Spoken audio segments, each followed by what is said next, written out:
Bonjour à tous et bienvenue sur ma chaîne. Aujourd'hui pour cette deuxième vidéo, nous allons aborder un sujet essentiel dans le coaching et dans la communication de manière générale, l'empathie. Alors, prenons un peu le temps d'en parler. Tout d'abord, qu'est-ce que l'empathie? On entend beaucoup de définitions autour de l'empathie. Quand on demande un petit peu à droite à gauche, on répond souvent c'est savoir se mettre à la place de l'autre, c'est savoir ressentir les émotions des autres, c'est savoir comprendre les émotions des autres. On va essayer de voir un petit peu le vrai du faux là-dedans pour ressortir vraiment une vraie définition. Pour le Larousse, c'est une faculté intuitive de se mettre à la place d'autrui et de percevoir ce qu'il ressent. Pour Wikipédia, l'empathie est la reconnaissance et la compréhension des sentiments et des émotions d'un autre individu. Dans un sens plus général, elle représente la reconnaissance de ses états non émotionnels tels que ses propres croyances. Dans ce dernier cas, il est plus spécifiquement question de l'empathie cognitive. Donc au final, c'est quand même assez proche de ce qu'on avait dit. Mais il y a une petite subtilité, on va voir. Dans le langage courant, le phénomène d'empathie est souvent illustré par l'expression « se mettre à la place de l'autre ». Et c'est justement ce petit raccourci qui porte à confusion. Parce que se mettre à la place de l'autre, ça peut être à la fois sur les émotions, ça peut être à la fois sur sa situation, ça peut être sur ses principes, ça peut être sur énormément de possibilités. Mais pourtant, dans la définition qu'on a vue, est-ce qu'il s'agit vraiment de ressentir les émotions des autres? Il faut toujours bien faire la différence entre le fait de ressentir une émotion et le fait de comprendre une émotion. J'ai très souvent entendu les gens me dire qu'ils sont trop empathiques. Ils me disent par exemple qu'ils ressentent trop les émotions des autres, ils se mettent trop à la place des autres, ils fonctionnent un peu comme des éponges par rapport aux émotions des autres, et ils ressentent les mêmes sentiments qu'eux. Est-ce qu'on est vraiment dans l'empathie là-dedans? Donc ça nous donne une connotation parfois assez négative de l'empathie. On pense qu'en étant empathique, on va nous-mêmes souffrir des problèmes des autres. Si vous ressentez les émotions des autres, ça ne s'appelle plus de l'empathie, mais de la contagion émotionnelle. C'est principalement la caractéristique des gens hypersensibles. Alors ça peut être très utile la contagion émotionnelle, mais ça peut être aussi très dangereux. La contagion émotionnelle ne se contrôle pas toujours.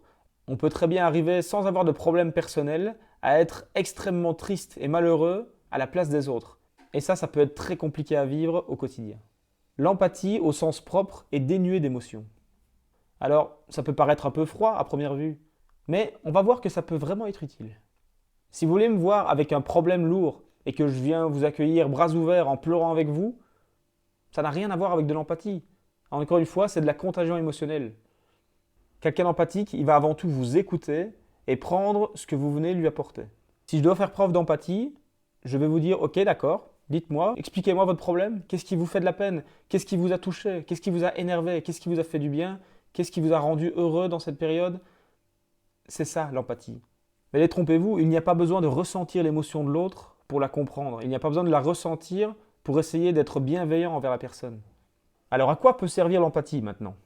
Le coaching, on en a déjà parlé, la psychologie, tous les métiers qui nécessitent de comprendre les émotions des autres. Mais aussi dans le management. Si vous êtes manager d'une équipe, que vous devez gérer des gens, vous devez gérer des personnalités différentes, ce sera quand même beaucoup plus simple d'arriver à créer une cohésion autour de tout le monde si vous arrivez à les comprendre. Si vous ne comprenez pas pourquoi ils sont mécontents, pourquoi ils sont fâchés, pourquoi ils sont heureux de travailler, comment ferez-vous pour trouver les bonnes solutions? Pour des parents, tout simplement. Ne pas prendre en compte les émotions de ses enfants peut créer une barrière et briser une certaine confiance entre vous. Et à terme, ça peut vraiment créer de gros problèmes. Si votre enfant vient vous voir avec sa première peine de cœur et que vous l'accueillez simplement en disant « Ne t'en fais pas, ça va passer », vous manquez une occasion de créer un lien entre vous deux. Si votre enfant est triste, ça peut vous paraître anodin étant donné la raison pour laquelle il l'est. Mais malgré tout, il ne faut pas oublier que pour lui, c'est la première fois qu'il est aussi triste peut-être. C'est la première fois qu'il a ce chagrin d'amour. C'est la première fois qu'il vit les difficultés qu'il est en train de vivre. C'est donc important de pouvoir l'accompagner sans négliger ses sentiments. Pour les relations humaines de manière générale et pour la communication, l'empathie est très importante. Pour pouvoir par exemple gérer un conflit avec un ami, si jamais cet ami nous dit et nous répète que telle parole l'a énervé, que telle parole a pu la blesser. Si jamais on arrive en disant « Mais non, c'est bon, c'est pas grave, on s'en fout, j'ai rien dit de mal », c'est évidemment pas ça qui va pouvoir régler le problème. Par contre, si vous l'accueillez simplement en disant « Ok, d'accord, maintenant je comprends pourquoi tu as réagi comme ça, je comprends avec ta manière de fonctionner, avec ta vision des choses, je comprends pourquoi tu t'es énervé », c'est plus facile pour l'autre d'accepter les excuses de quelqu'un comme ça. Parce que là, on a vraiment la sensation que l'erreur ne sera peut-être pas commise la prochaine fois. On connaît aussi tous quelqu'un qui nous conseille en fonction de ses propres vérités. Parfois, ça peut avoir plus de conséquences négatives que positives. Prenons un exemple plus concret. Imaginons, vous travaillez depuis quelques années dans la même boîte, tout se passe bien jusque-là, et puis un jour vous prenez un avertissement ou un blâme pour une erreur que vous avez commise, alors que vous avez été irréprochable pendant toutes ces années. Si vous en parlez avec un ami qui travaille peut-être dans la boîte, qui a une situation peut-être un peu plus mouvementée, cette personne va peut-être vous conseiller simplement de quitter la boîte directement. Il va vous dire, oui mais non, tu ne peux pas rester dans une boîte pareille, après tout ce que tu as fait pour eux, franchement tu ne peux pas accepter ça, tu devrais démissionner, tu trouveras bien quelque chose ailleurs et tout ça. Sa fierté restera le point central de son conseil. Peut-être que pour vous, la priorité, c'est la sécurité financière, la sécurité de vos enfants, la sécurité de votre emploi. Et si vous en parlez à quelqu'un qui fait preuve d'empathie avec vous, il aura plus facile de vous conseiller en fonction de vous. En conclusion, l'empathie, c'est donc avant tout comprendre et non pas ressentir.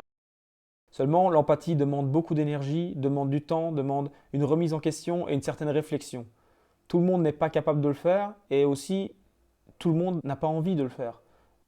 Donc voilà, j'espère vous avoir éclairé un peu sur le sujet, vous avoir appris quelque chose, et éventuellement avoir confirmé ce que vous pensiez. N'hésitez pas dans les commentaires à me dire ce que vous en pensez. S'il y a quelque chose qui vous semble pertinent à dire et que j'aurais pu oublier, n'hésitez pas.